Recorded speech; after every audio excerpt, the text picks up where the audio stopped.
Привет, ребят! Сейчас мы с вами проследим за тем, как менялся персонаж, который вобрал в себя массу интересных историй, начиная с того, как он появился в серии, и заканчивая тем, что в наше время он стал подтверждением, что не стоит верить разработчикам на слово. Конечно, это Рейн. Ну погнали!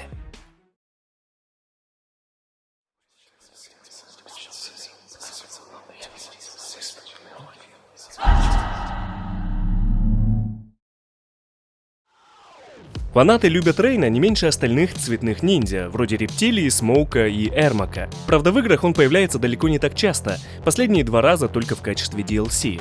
В свое время персонаж появлялся и в экранизациях, но там ему не уделяли достаточно времени. Зато в наше время франшиза Mortal Kombat активно развивается, и помимо мультипликационной вселенной, есть огромный шанс на целую киновселенную, где Рейну должно быть место, но об этом поговорим позже. Сейчас многие франшизы стараются делать серийный контент, создавать свои вселенные и делать их более и более масштабными, потому что зрителям это просто нравится. Поэтому я хочу рассказать вам о начале новой и в то же время многим знакомой киновселенной G.I. Joe: Бросок Кобры. 22 июля выходит 3-й фильм в этой серии, который станет ее перезапуском и расскажет про Снейка Айза, одного из персонажей комиксов с самой интересной историей, которую расскажут в фильме. G.I. Joe: Бросок Кобры Snake Eyes – супергеройский боевик, в основе которого лежат комиксы и анимационный сериал. И там есть все то, что нравится зрителям в наше время. Тайны прошлого, клан ниндзя, динамичные битвы и, конечно, интересный сюжет, что положит начало киновселенной. У G.I. Joe, кстати, довольно интересная вселенная комиксов, там даже были кроссоверы со Street Fighter и Трансформерами, а Snake Eyes один из ярчайших персонажей серии. Идею фильма даже одобрил Ларри Хама, автор оригинального комикса, а также некоторых историй о Росомахе, Электре и других персонажах Marvel. Напомню, премьера состоится 22 июля, также в IMAX, и уверен, фильм достоин внимания любителей супергеройки. Ну а теперь вернемся к Рейну. Один из создателей Mortal Kombat, Эд Бун, рассказал, что Рейн буквально последний персонаж, которого они решили добавить в Ultimate Mortal Kombat 3. Причем Эд говорил, что просто куда-то ехал в машине и задумался над тем, какие цвета для ниндзя они еще не использовали, и в голову пришел пурпурный. Они там у себя посовещались, обсудили все это, и Эд предложил добавить персонажа в игру, но не в ростер, а именно в режим демонстрации, когда у автомата никто не играет и на экране просто показывают рандомные бои. Ребята сделали это осознанно, чтобы породить очередную волну слухов о секретном персонаже, которого как-то можно открыть. Но фактически в оригинальной аркадной версии Ultimate MK3 Рейна нет. В истории персонажа я рассказывал, что разработчики просто использовали спрайт рептилии и перекрасили его в другой цвет, а имя персонаж получил благодаря исполнителю Принцу, который нравится Эду Буну. Точнее, благодаря его песне Purple Rain, то есть пурпурный дождь. Сам принц, кстати, в своем образе тоже предпочитал именно этот цвет одежды. Но чтобы слишком не повторяться, предлагаю перейти к самому персонажу, а не его предыстории. Рейн появился именно в домашних версиях игры, где изначально был доступен для выбора. Для сравнения, вот так выглядел ростер в аркадной версии, где было 3 скрытых персонажа – Милина, Эрмак и старший Сабзира. А вот так он выглядел в домашней версии, где все эти бойцы доступны с самого начала, и плюсом к ним Рейн и Нуб Сайбат. Фиолетовый ниндзя в свое время стал целой легендой за счет того, насколько он был несбалансирован. Для понимания, это был персонаж, способный нанести 100% урон, и я знаю как минимум 2 разных вариации таких комбо, в которых, конечно, активно используются спецприемы персонажа. Наиболее известный — это водяной пузырь, который позволяет Рейну управлять противником в течение нескольких секунд, перемещая его по арене. Затем удар молнии, который подбрасывает врага, открывая его для жонглирования. Кстати, из-за этого спецприема я в детстве думал, что Рейн как-то связан с Рейденом, которого в 3-й части не было, в том числе и в Ultimate. В 5 лет мои познания английского ограничивались словами типа Cat, Dog, Mother, Father, и поэтому даже похожие имена персонажей навевали мысли о связи бойцов. Но, как теперь известно, это далеко не так. 3-й знаковый спецприем Рейна — это его удар ногой с разворота, который выполняется как основной удар у всех персонажей, но при этом выбрасывает противника за пределы арены, а после он появляется с другой стороны. В Ultimate у персонажа не было добиваний, кроме бруталити, но они появились уже в следующей игре с подзаголовком Trilogy, и складывается ощущение, что разработчики не сильно-то и парились над ними. Выполняя фаталити, в одном случае Рей наносит противнику множество ударов молнией, из-за чего жертва разлетается на части, и это как бы еще норм. А вот другое фаталити абсолютно нелепое, я даже включил его в свой список худших в серии. Рейн бьет врага апперкотом, и тот взлетает в такой воздух по частям. И все бы ничего, но затем противник также частями падает на землю и остается стоять на голове. Ну типа зачем? Почему так? Но это еще ладно, ведь если выполнить анималити, Рейн превратится в слона, блин. Точнее, в крохотного слоненка, который своим ревом лишает противника кожи. Зато с френдшипами ситуация более адекватная. Изначально Рейн проливал дождь и на арене вырастали цветы, но должен отметить, что в будущем не Trilogy, а именно Ultimate MK3 выходила на Game Boy Advance. Малость урезанная, но тем не менее, и там у Рейна другой френдшип. Он доставал зонтик и на нем улетал куда-то прочь. В 96-м году Рейн появился в мультсериале «Защитники Империи», и, наверное, это появление на много лет вперед укрепило образ персонажа и часть его истории, ведь в будущем о нем очень долго не будет упоминаний. В мультсериале Рейн выглядит как обычный белый мужчина, причем интересно, что вплоть до Mortal Kombat 11 это единственный раз, когда его показали без маски. К тому времени его первая предыстория уже изменилась в пользу эденийского происхождения, поэтому и в мультсериале он предстал перед зрителями как эдениец, который предал свое царство и встал на сторону императора. Также в мультсериале много внимания уделили тому, что Рейн был женихом Китаны задолго до вторжения Шао Кана, но после он пропал без вести, а когда вернулся вновь, то уже был ее противником. Рейна часто преподносят как несколько манерного персонажа с этими королевскими замашками, вот и в мультсериале он уже малость высокомерный. Очень хорошо, моя принцесса. Хотя, конечно, жаль. Когда-то мы с тобой были идеальной парой, когда ты еще была наследницей. Но, боюсь, без власти ты далеко не так привлекательна. Мне больно видеть, во что ты превратился. Я не согласен. Новый император по заслугам оценил мои таланты. Зато честно признает, что ему была не столь интересна Китана, сколько ее наследство в виде Эдении. В целом персонаж выглядит почти так же, как и в игре, за исключением перчаток и маски, конечно, но в мультсериале он совсем не продемонстрировал свои способности. Максимум можно потянуть финальную сцену, где он сбежал, прыгнув в воду. В следующем году Рейн появился во втором фильме Mortal Kombat Истребление, и если визуально Рейна можно узнать, как минимум по цвету костюма, то в остальном это совершенно пустой персонаж в фильме. Он, конечно, очень эффектно выпендривался с остальными в первой сцене, но в будущем Шао Кан просто по приколу выносил его молотом, и все, персонаж даже не успел показать себя толком.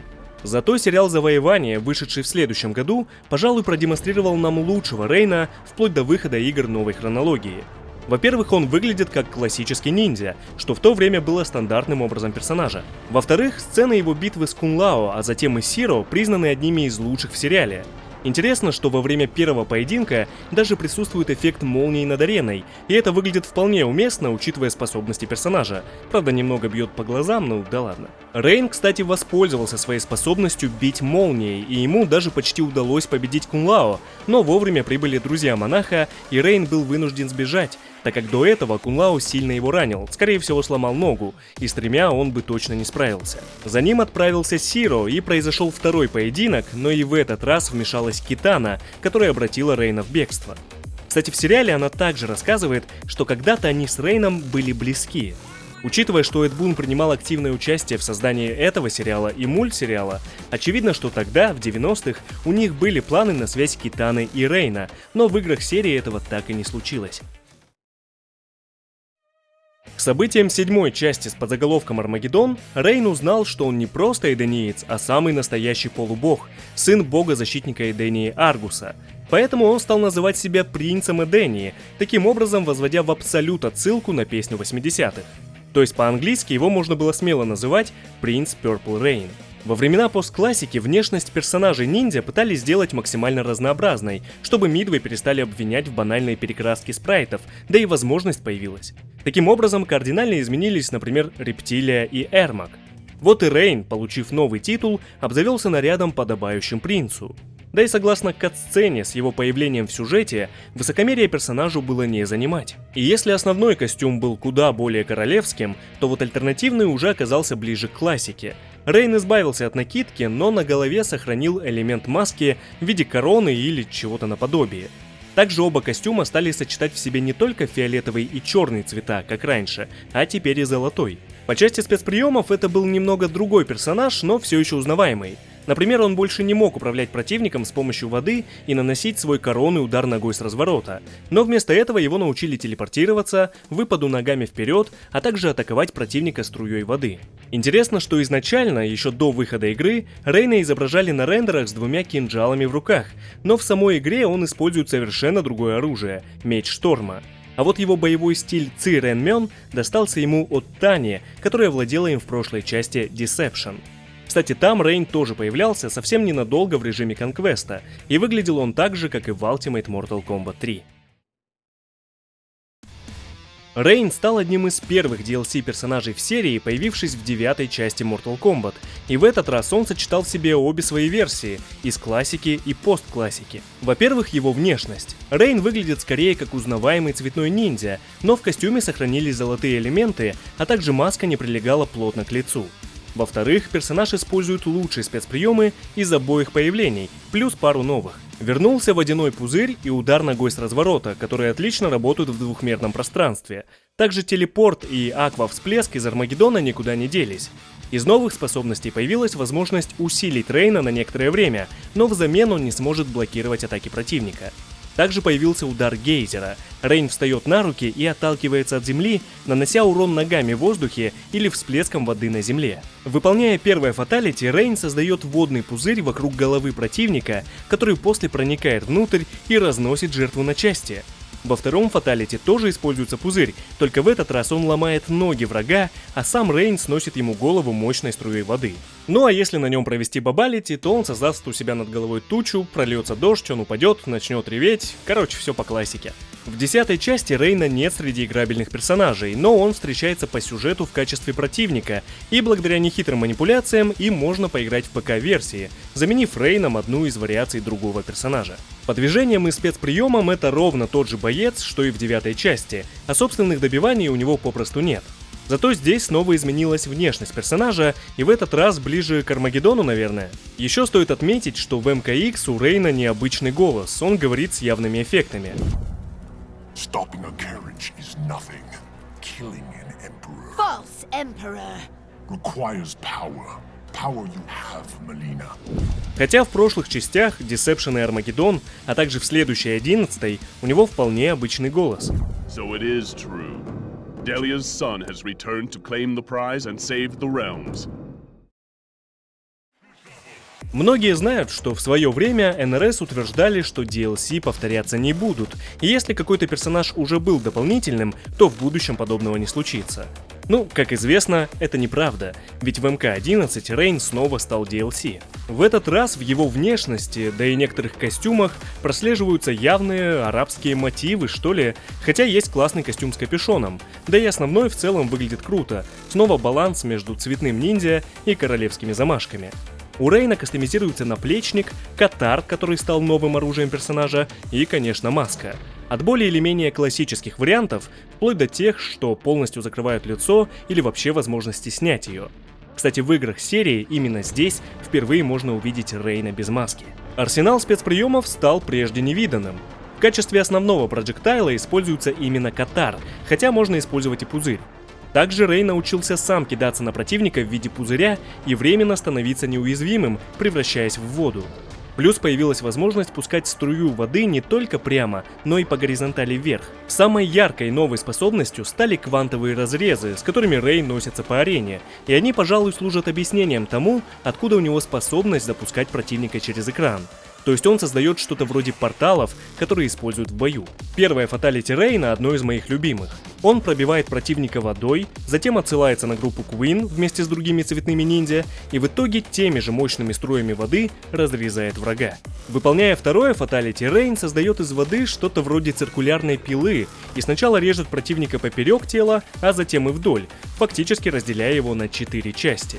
После Рейну в руку падают глаза противника, которые чуть раньше вместе с кожей взлетели в воздух от потока воды. Ну а если выполнить френдшип, то Рейн из руки, как из водного пистолета, будет стрелять по игрушечным головам персонажей, которые, как он считает, занимают его трон не по праву, то есть Шао Кана, Котеля и Мелины. Известно, что Рейн должен был появиться в недавней экранизации Mortal Kombat, но авторы решили вырезать его, чтобы фильм не получился перенасыщенным персонажами, опасаясь, что не смогут уделить ему достаточно времени, и понимая, что он играет такую же роль, как и рептилия, то есть наличие ради смерти, а в фильме таких персонажей и так достаточно. Сейчас, кстати, Рейн из МК-11 появился в мобильной версии Mortal Kombat. Если кто-то уже его получил, то поделитесь, пожалуйста, впечатлениями, а то легче состариться, чем пройти 200 этажей фатальной Эденийской башни. Ну а я, как всегда, надеюсь, что видео вам понравилось. У меня там если что, есть группа ВК, второй канал с прохождениями всяких хорроров. Если хотите, зайдите, ссылки в описании. Если не хотите, ну не заходите, а я не прощаюсь. Only want to